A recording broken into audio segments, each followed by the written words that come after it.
your all. Amen? I would first like to give honor and praise to the Most High God, without whom I would have no essence, no being, no reason for living. This is a word he and I wrestled with during our time of study, so I do hope I nailed it right. To my pastor and my first lady in their absence, I do hope that wherever they are enjoying their time away. Amen. And that they will return fully charged to carry the mission forward. Amen. I thank you both very much for this opportunity. I'm especially grateful for your leadership and guidance. To my fellow co-laborers in ministry, I thank each and every one of you for being excellent role models and friends as I continue to walk beside you. I am eternally grateful for your prayers and support as well. To my family and friends, both here in the house and online, thank you all for constantly pushing me to be at my best and for seeing the gifting that God has and talents that God has placed in me. A special shout out, of course, to my mom, my dad, my godmother, my brothers, and my sister. I love you all. Finally, of course, thank you, Hope Church. You could have been anywhere else in the world. You could have made your way here, and after that, I say thank you. So before we get started, I'll open with a very brief word of prayer. God, thank you for this day. Thank you, Lord God, for this time and opportunity. I pray, Lord God, that you would speak to your people, silence my voice so that they can hear yours. Let it reap a harvest, God, of 30, 60, 100-fold. In Jesus' name I pray, Lord God. Amen. Amen. So if you have your Bibles, turn with me, if you will, to the book of Acts, the Acts of the Apostles. And we're starting in chapter 19. So Acts chapter 19, and meet me in verse number 8. Just say amen when you have it. Again, that is Acts 19, starting at verse 8. And it reads, And he entered the synagogue, and for 3 months spoke boldly, reasoning and persuading them about the kingdom of God. But some became stubborn and continued in unbelief, speaking evil of the way before the congregation. He withdrew from them and took the disciples with him, reasoning daily in the hall of Tyrannus, and continued for 2 years, so that all the residents of Asia heard the word of the Lord, both Jews and Greeks. Drop down to verse 13, please. Then some of the itinerant Jewish exorcists, undertook to invoke the name of the Lord Jesus over those who had evil spirits, saying, I adjure you by the Jesus whom Paul proclaims. 7 sons of a Jewish high priest named Sceva were doing this. But the evil spirit answered them, Jesus I know, and Paul I recognize, but who are you? And so, the topic, the idea, the title of today's message is Ungubani. Who do you think you are? Ungubani. Who do you think you are? So in 2018, the hit film Black Panther was released. It told the story of Prince T'Challa, played by the late Chadwick Boseman, as he ascended the throne of the fictional African nation of Wakanda. This movie explores a litany of themes. There is Afrofuturism, legacy, inheritance. But most importantly, the one theme that was central to the movie was that of identity. So according to Webster's, identity is defined as the distinguishing characteristics or the personality of a person. It's the thing that makes you you. Amen. Our identity is shaped by both internal and external factors. It is influenced by both how we see the world and how the world sees us. So, in short, perspective shapes identity, and identity impacts who we are. And oftentimes, as we struggle through life, we let the world dictate to us the person we ought to be. We allow things around us to shape how we perceive ourselves, so that we then adjust and modify our behavior to suit our environment. We let the influence of the world change us, rather than going out and changing the world. So as we continue on our journey of healing the mind, it's important that we reestablish, and reorient the influences of our perspective so that by extension, our identities resemble not the fallen nature of who we were, but the resurrected King who we serve. Yes. And so, the central thought, or the question I want us to consider, is the same one listed in the title. Who is it that we think we are? More specifically, who is it that God has called us to be? That's right. So stepping into this text, we find the Apostle Paul moving about doing ministry.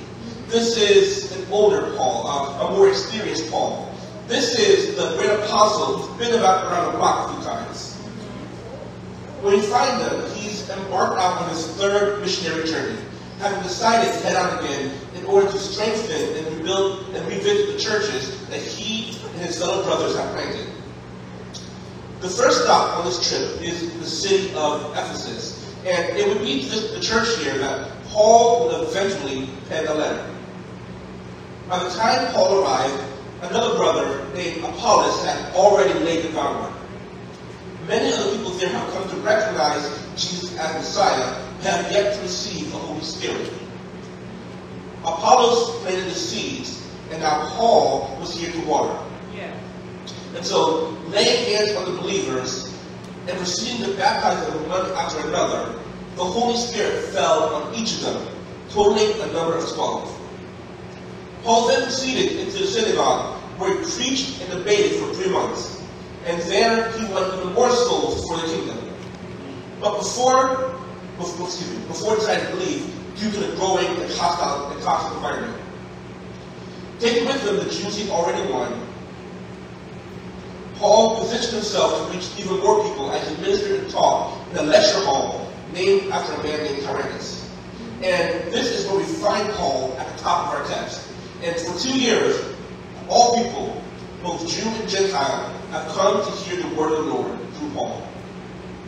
So as we investigate and assess the person God is calling us to be, the first step we ought to struggle with is evaluating the source of our influence. So throughout Paul's travels, every time he entered into a new city, one of the first stops he made was to the synagogues. He goes to his own people and brings the good news to them first.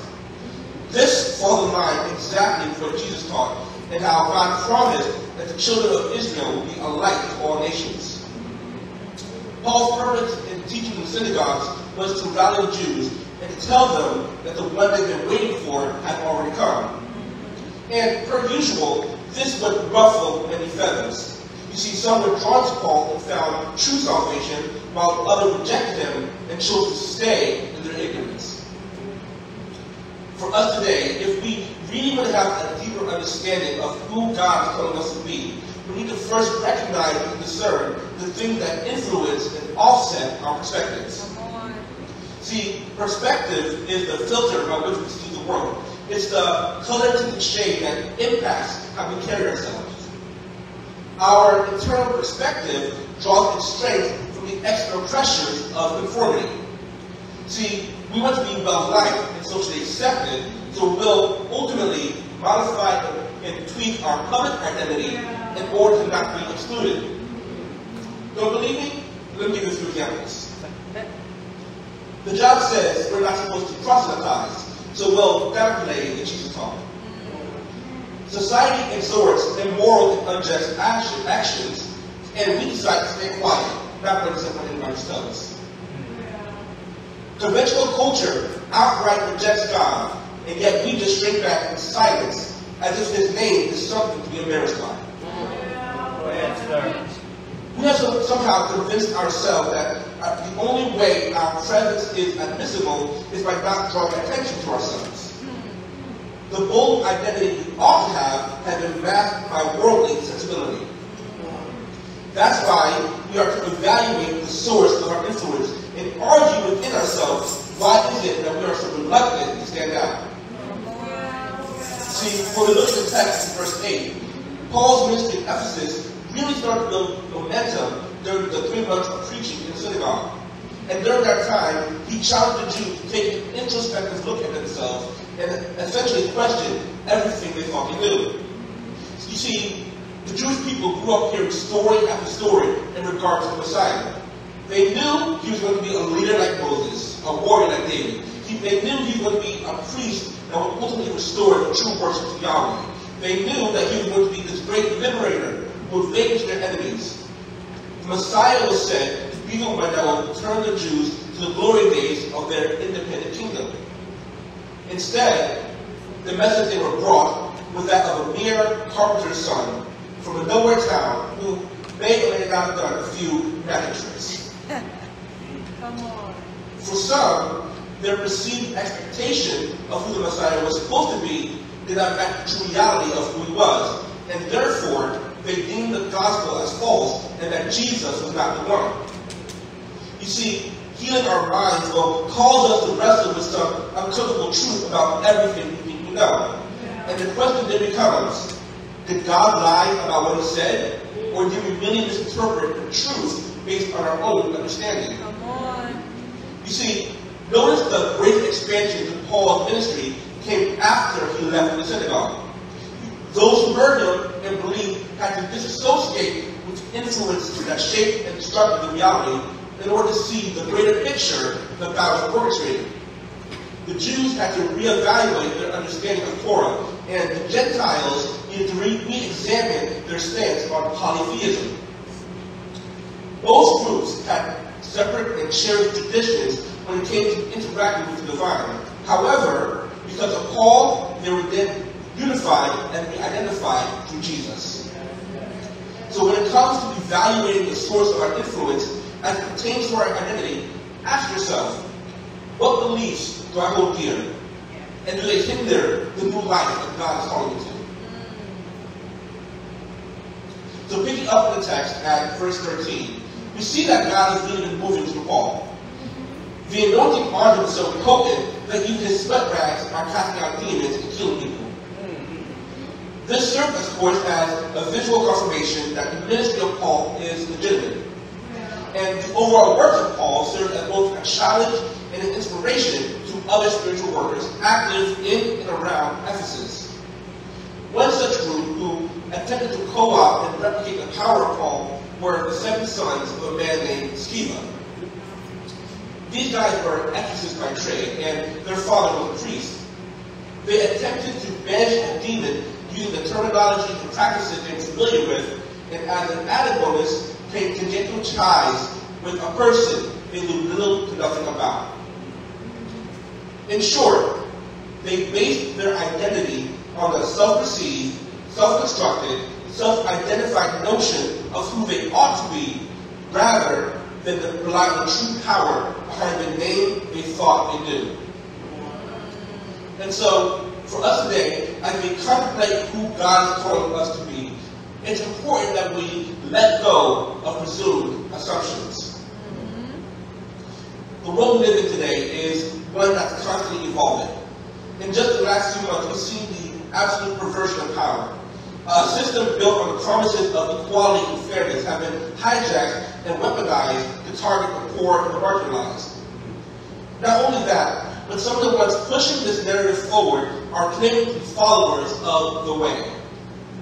These individuals have taken the truth of the gospel and distorted it to where it now appears to be a weapon of hate rather than a message of love. And as a direct result of their actions, everyone who identifies themselves as a follower of Christ are seen in a questionable light. When we look at the 7 sons of Sceva, I want us to imagine them as wannabe believers. If they were around today, they probably wouldn't call themselves Christian. More likely, we probably see them amongst the fringe groups who read the scriptures, but don't study or live the scriptures. And to the untrained and unfamiliar, they look and sound the part. However, when faced with someone who, or something that represents the true gospel, the powerful agents of theatricality and deception fall apart. Verses 13 and 14 tells us a lot about what these brothers were doing and who they perceived themselves to be. Firstly, these brothers were itinerant, meaning nomadic or well-traveled. They were among the Jews who didn't stay in one place very long. Why? Well, most likely because, secondly, they were trained exorcists, or at the very least, familiar with the art of casting out demons. Throughout the life of Christ, we've seen that demonic influence was very, very real, and as Jesus himself often killed many by casting out evil spirits. In the first century, according to the Jewish historian Josephus, the process of exorcism consisted of using certain aromas as well as the recitation of specific biblical passages. Most often, exorcists would also name drop a lot of Old Testament heavy hitters like the patriarchs or the prophets or the kings as a means of piggybacking off their perceived spiritual authority.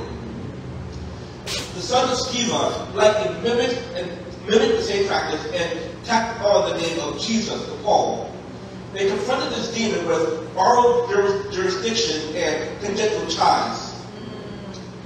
They used the name of Jesus not in holy reverence as they would have with Yahweh, but in the same regard, the same tier, the same status as they would have with the patriarchs and prophets. The influence behind their identity was based on the perceived status of exorcists, sourcing their strength in ritual and procedure. They anchored themselves and aligned their thinking and rhetoric to reflect what was popular and seemingly effective, i.e., by saying that Jesus who Paul preached. Their presumed assumption was that the demon would flee by the authority of Paul and this Jesus fellow he was associated with. The brothers had no genuine ties to Paul, and they sure as heck knew nothing about Jesus. They were really imitators trying to capitalize on the spiritual power of real exorcists. See, they got close enough to Paul to know that he was able to do some remarkable things, but was so far from Jesus, who was the true source of Paul's strength. So in dealing with this demon, their inflated approach projected the internal image that they shaped for themselves. And not only that, but by invoking the names of Jesus and Paul, the brothers essentially said that they were all on the same level. Again, look at verse 13. I adjure you by the Jesus whom Paul preaches. The challenge as it pertains to us is releasing our pride in thinking that we know everything. To onlookers, this confrontation should have been a walk in the park for the sons of Sceva. Their father was a priest, and there were 7 of them, a perfect and complete number. However, this demon looked at them unfazed, unbothered, and replied with a jaw-dropping line. Jesus I know, and Paul I recognize, but who are you?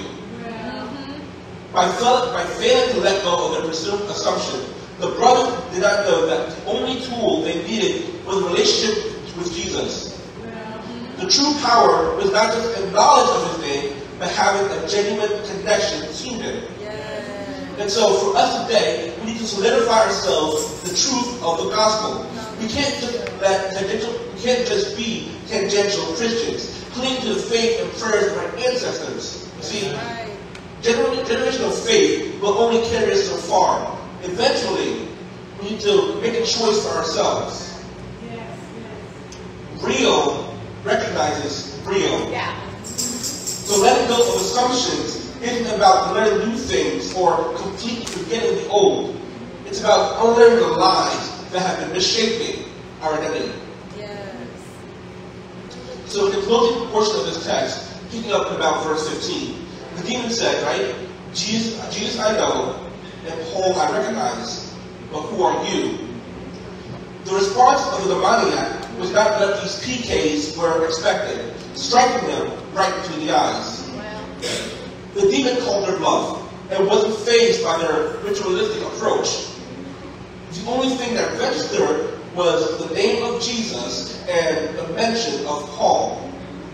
Now, Jesus makes sense. Now, during his earthly ministry, many of these dark spirits were afraid to go anywhere near him.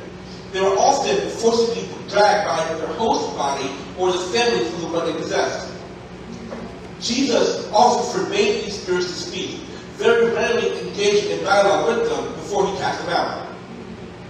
Paul, on the other hand, was relatively recent in the grand narrative of things. He was well known amongst the Jews due to his Hebrew lineage and Pharisaic background, and he was introduced to the Gentiles via his Roman citizenship, and current missionary work. Amen. Paul's whole Christian journey was launched roughly a decade or so before the moment, and already the demons knew how dangerous he was. The demons knew that Paul was not somebody he wanted to mess with. And unlike the sons of Sceva, Paul's authority has some serious weight behind it. You see, although Paul never walked with Jesus during his earthly ministry, Paul's understanding and use of Scripture, his humility and servant's heart, his compassion and influence amongst the Gentiles resembled the Savior. And Paul made it clear that his identity wasn't based on his own perspective, his own motives, his own self-indulgences. His identity was made complete in Jesus. So for us today, as we claim the identity that God is calling us to, it's important that we ultimately remember who we belong to. You see, the story of Paul's life is one of remarkable change. He was introduced to us as someone who oversaw the persecution of the church. He functioned basically as a sleeper agent, infiltrating Christian gatherings, only to hand them over to the believers and officials. Paul's identity at the time was wrapped in the belief that his actions were pleasing to God. He thought that he was saving Israel from another stint of idol worship. It wasn't until he encountered the risen Jesus that his whole perspective on Christians changed. And for 3 days after his encounter, Paul suffered in darkness as he was blinded by the light of Christ. Amen. For 3 days, Paul wrestled with the words Jesus spoke to him. Why will you persecute me? For 3 days, Paul had to wrestle with everything he thought he knew, as well as the sources of his influence. And after the third day, a man named Ananias was sent to relieve Paul of his blindness. And the Bible says that scales fell from his eyes. From then on, Paul's whole identity changed, and he never shied away from his past, but rather used it as a tool to leverage his ministry. His past served as a reminder that it doesn't matter how far you fall, God can still reach you. The reach of Paul's ministry was influenced by the grace and compassion shown to him by Jesus. So when we remember who we belong to, we begin to carry ourselves a bit differently. Not in a standoffish or holier-than-thou way, but rather as a reflection of the one who brought us out of darkness. You see, if only the sons of Sceva listened to Paul and believed his message, if only they bothered to know that the Jesus who Paul preached is the promised seed found in Genesis, the original Passover lamb in Exodus, the great high priest meeting all requirements in Leviticus, the cloud by day and fire by night in Numbers, the promised prophet greater than Moses in Deuteronomy, the commander of heaven's armies in Joshua, the desired king breaking negative cycles in Judges, the great kinsman redeemer in Ruth, the rightful heir in Samuel, the eternal King of kings whose kingdom will never be divided. You see, if only they bothered to learn that the carpenter's sons of Nazareth had babies shouting out in the womb, was born to a choir of angels singing at his birth, baptized pronounced scholar at the age of 12. When he was baptized, the heavens opened and the Spirit of God fell on him. While at a wedding in Cana, he took several pitchers of water and poured out some new wine. While in the region of Galilee, he gathered a faithful group of followers consisting of 12 men and a handful of women. This seemingly regular schmegler, Joe Schmo, had no beauty or status to draw us to him, and nothing about his appearance was remarkable enough to make us want him. Yet, he was not an ordinary prophet.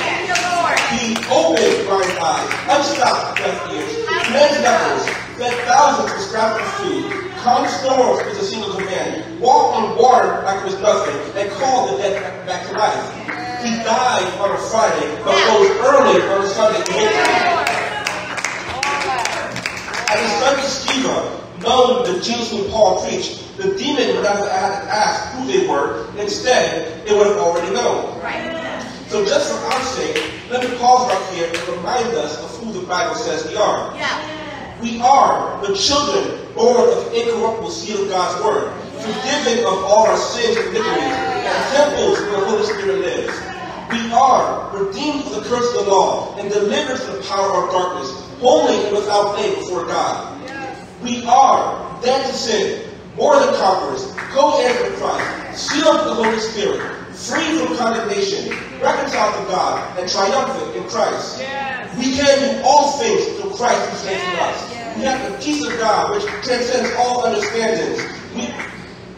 Our lives show forth His praises, and we are hidden in Christ Jesus. See, when we remember who we are and remember who we belong to, and walk in line with everything He said we are, there's nothing that the enemy can do to stop us. Our identity is not found in how the world defines us, but simply how Christ does. Yes. Yes. So the word Ngubani is a Zulu or Xhosa word that translates to the question of, who are you? And that questioning is in reference not just to our name or where we come from, but rather an introspective look at everything that makes us us. Yes.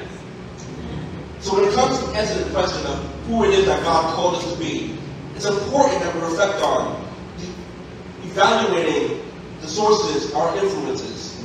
See, what labels our mind frames inspire us to think a certain way or act a certain way.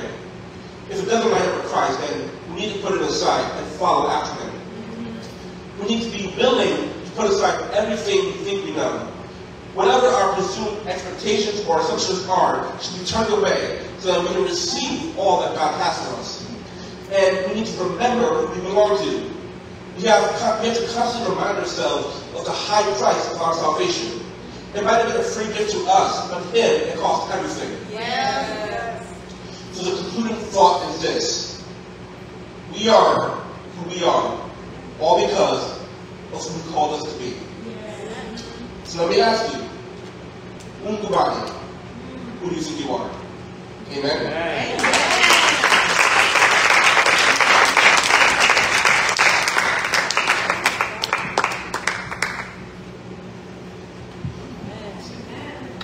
So perhaps you've come today and you find yourself in a place in life where you feel lost.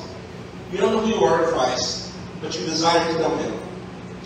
If you would, allow me to make the formal introduction. The altar is now open to any and all who wish to receive Jesus as a personal Lord and Savior. And if you come, you won't come alone. Someone will stand with you.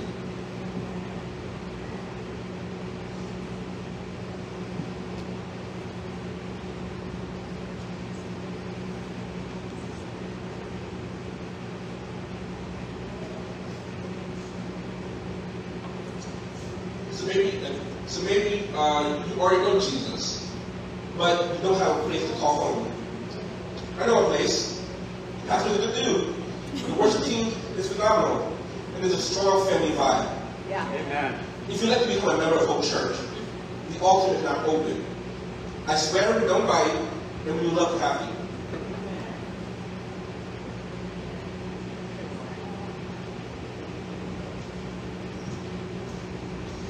I see there are none, but there's always room at the cross. You may be seated.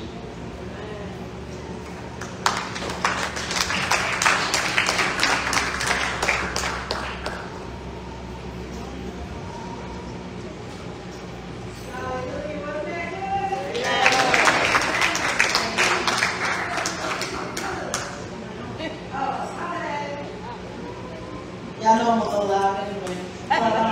Praise God, that was good. At this time, I'd like to make just a couple of announcements. If you have not yet finished paying for your retreat and you want to go, now is the time. We need to get the money out to the retreat people the last little bit. So please, if you have not finished making your payments, please make them now. Again, mark your calendars for the first Thursday in September. I'm not sure exactly the date. I think it's the 4th. 7 p.m. in lieu of Bible study, we are going to have our church ministry meeting, and we are expecting all members to attend. Please, if you can, come in person. If you're not able to come in person, please email us, and I'll send you a Zoom link.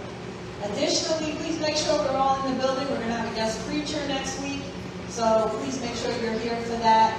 God bless you. Thank you.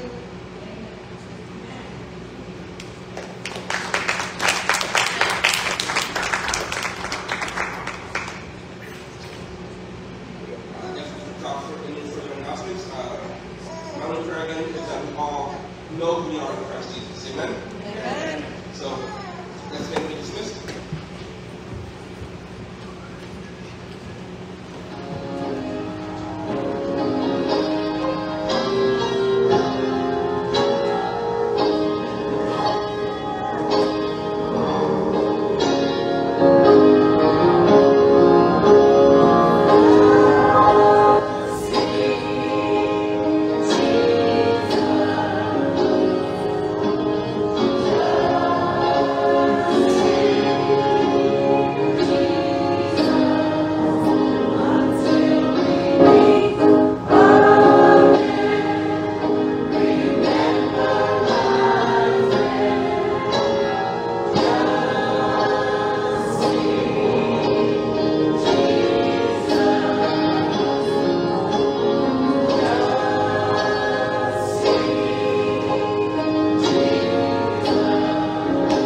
remember who we are in you, Lord God. We pray, Lord God, for the gifts that will be left here displayed. We pray, Lord God, over the fellowship that will be prepared in the back, that it be a nourishment to our bodies and to our souls. Now it's Him, Lord God, who is able to fall and present us faultless before the throne with exceeding great joy. To the only wise God, our Savior, be glory, majesty, dominion, and power, both now and forevermore. And let us all sing together.